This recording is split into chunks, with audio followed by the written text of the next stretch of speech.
일토 소명 묵상, 말씀이 응할 때까지 단련받게 하소서. 직장생활을 감옥생활로 비유하는 글을 봤습니다. 견디기 힘든 일이 한두 가지가 아니고 마음대로 포기하기도 쉽지 않은 직장생활이니 그럴 것입니다. 감옥에서는 품행이 좋으면 자유시간을 얻는데 직장에서는 일을 잘하면 더 많은 일거리가 생긴다고 합니다.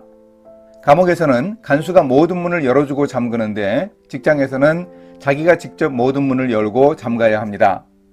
감옥에서는 텔레비전 시청과 게임을 즐길 수 있는데 직장에서 일할 때 그랬다가는 당장 해고당합니다.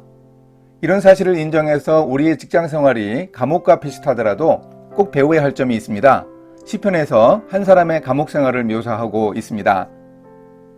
오늘 말씀 시편 105편 17절에서 22절입니다. 그가 한 사람을 앞서 보내셨으며 요셉이 종으로 팔렸도다.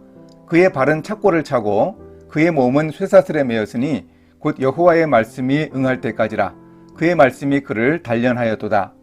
왕이 사람을 보내어 그를 석방하며 뭇 백성의 통치자가 그를 자유롭게 하였도다.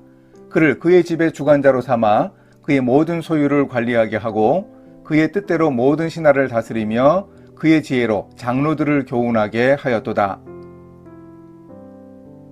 성경에 투옥된 사람들이 여러 명 있지만 대표적인 사람은 요셉입니다. 창세기의 기사를 보면 요셉이 감옥에 갇힌 후 곧 인정받은 것처럼 보입니다. 하지만 꽤 고단하고 힘든 인내의 세월이 있었음을 알 수 있습니다. 시편 105편을 보면 요셉은 감옥에서 오래도록 고통받았다는 사실을 알 수 있습니다. 요셉의 발에 착고가 채워져 있었다는 것은 요셉이 감옥생활 동안 자유롭게 행동하지 못했던 사실을 알려줍니다. 또 그의 몸은 쇠사슬에 매였다는 표현은 요셉이 감옥생활을 할 때 신앙적 갈등도 심각했음을 보여줍니다. 여기에 나오는 몸이라는 단어는 히브리어로는 혼이라는 뜻입니다. 그 몸이 쇠사슬에 매였다는 표현은 그의 영혼을 쇠사슬이 꿰뚫었다는 뜻입니다. 이 상황을 우리가 상상해 볼 수 있습니다. 처음에 감옥에 들어가서 요셉이 얼마나 고민하고 방황하는지 하나님이 보시기에도 딱했을 것입니다. 왜 아니었겠습니까? 요셉은 하나님의 말씀에서 배운 대로 성적 유혹을 당할 때 말씀으로 이겨내려고 노력했습니다. 그런데 모함을 받아 감옥에 들어가고 힘든 나날을 보냈습니다. 충성을 다한 주인 보디발에게도 배신을 당했습니다. 억울했습니다. 그래서 요셉의 영혼이 하나님의 품으로부터 얼마나 달아나려고 하는지 하나님이 그의 영혼을 쇠사슬로 꿰뚫어 묶어 놓으셨다는 뜻입니다. 그렇게 감옥 안에서 하나님이 요셉의 영혼을 보호해 주셨습니다. 이런 고통의 세월을 거치면서 요셉은 하나님의 은혜를 얻었습니다. 그러면 언제까지 견뎌내야 합니까? 시편 기자는 여호와의 말씀이 응할 때까지라고 표현합니다. 말씀이 요셉을 단련했습니다.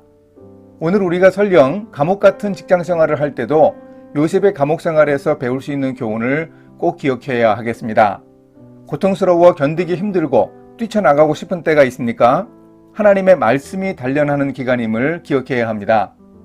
이런 단련을 거친 후에야 요셉이 어릴 때부터 꾸었던 꿈이 이루어졌습니다. 일하는 우리가 겪는 어려움과 갈등과 고통의 시간에도 이런 놀라운 하나님의 뜻이 있음을 기억합시다. 이렇게 실천하겠습니다. 힘이 들고 고통스러운 일이 있을 때 그것을 바라보는 안목이 중요합니다. 막상 고통을 겪을 때는 요셉을 향한 하나님의 섭리와 같은 일이라고 깨닫기도 쉽지 않습니다. 하지만 불평과 항의보다 하나님의 뜻에 수긍하도록 노력하겠습니다. 함께 기도하십니다. 하나님 아버지, 저의 일터 현장에도 고통이 없지 않습니다. 쉽지 않은 일들에 담긴 하나님의 뜻을 기억할 수 있는 믿음을 더하여 주소서. 요셉을 보호하시고 인도하셨던 것처럼 말씀으로 단련하여 주소서. 예수님의 이름으로 기도합니다. 아멘.